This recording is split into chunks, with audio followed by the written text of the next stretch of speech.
Alors,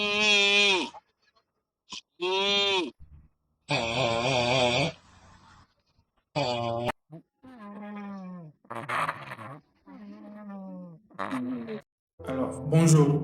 Tel que nous le montre la vidéo, aujourd'hui nous allons parler du ronflement.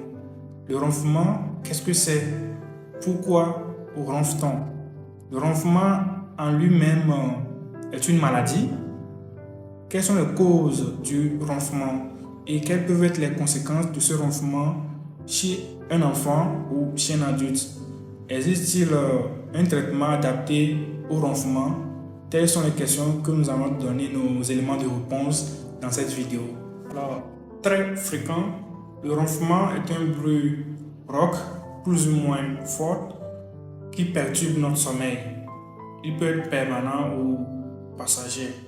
Et fréquent chez l'adulte, le ronflement existe aussi bien chez les enfants. Et donc, si la personne ronfle durablement, une cause doit être cherchée à cet effet. Et retenez par là que le ronflement n'est pas une maladie. Le ronflement, c'est un signe qui prédispose à une maladie. Alors, pourquoi ronflons-nous? Sur l'image, nous avons une respiration normale et à côté, nous avons un sujet qui ronfle. Nous avons le ronflement. Alors, ce ronflement est dû à un relâchement des muscles de l'arrière-gorge, du voile du palais, de la luette et de la langue qui se relâchent pendant un sommeil profond. Et donc, lors de l'inspiration, l'air a plus le mal à passer et fait vibrer le pharynx, d'où nous avons ces bruits très rauques qui gênent le sommeil. Alors, sur cette image, nous avons également le sujet qui ronfle parce que les muscles sont relâchés et comprimant ainsi les voies respiratoires.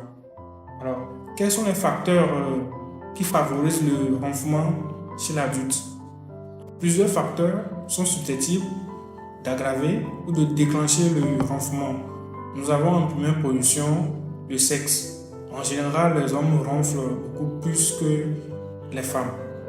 Et nous avons l'âge. L'âge aussi est un facteur qui favorise le ronflement, car le ronflement augmente avec les années. Nous avons le poids, l'obésité ou le surpoids est un facteur favorisant au ronflement et peut donner plus tard ce qu'on va appeler le syndrome obstructif d'apnée du sommeil.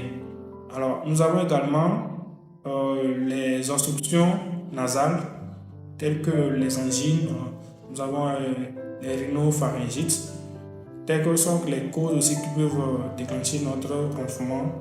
Nous avons la position couchée au dos, aussi un facteur qui favorise bien, qui aggrave même le ronflement. Nous avons également la prise d'alcool. Nous avons également l'ingestion du tabac. Et que comprenez par là que la consommation du tabac ou la consommation de ces stupéfiants provoque une inflammation au niveau des voies aériennes, bloquant ainsi le passage de l'air dans les poumons, donnant ainsi ce bruit qui est. Nous avons également la prise de certains médicaments, les calmants, les somnifères, comme l'on les appelle, quelle que soit la cause ou bien la maladie qui a été la cause de la prescription de votre médicament. Sachez que ces médicaments, lorsqu'on les prend, met en première position, met l'organisme au repos.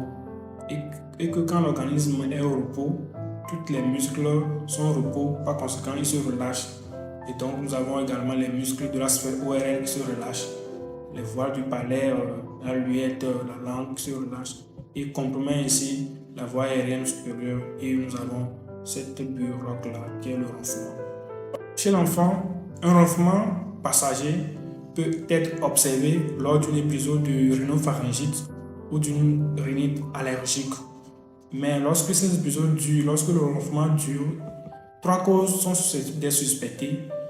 Nous avons en première position, nous avons les amygdalites. Les amygdales qui sont très enflées. Sur l'image, nous avons là une amygdale qui est normale à gauche et à droite, nous avons les amygdales qui sont enflées.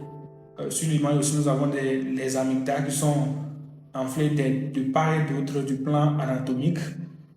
Deuxième des causes, nous avons des végétations hypertrophiées. Voilà. Et troisième des causes, nous avons des rhinites allergiques. Chez l'enfant, après une nuit perturbée, l'enfant est fatigué, il peut se plaindre des maux de tête, il a des difficultés à se réveiller. À l'école, il est tout le temps agité, il somnole et tout ça ont des conséquences sur le psychisme de l'enfant. Et chez l'adulte, il y a également la fatigue, les problèmes relationnels au niveau du conjoint ou au niveau de la conjointe. Il y a également la somnolence d'urine au travail ou au volant. Plus haut, nous l'avons dit, le ronflement en lui-même n'est pas une maladie, mais c'est un signe qui prédispose à une maladie. Et donc, si votre enfant ronfle pendant la nuit, pendant un sommeil profond, il est très important, indispensable, de l'emmener en consultation pour une meilleure prise en charge. Et une fois en consultation, le spécialiste ORL va vous demander un certain nombre d'analyses pour confirmer la présence ou non d'un obstacle au niveau des voies aériennes supérieures ou inférieures qui entraîne ce ronflement. Et donc, retenez que le traitement va dépendre de la cause de votre ronflement.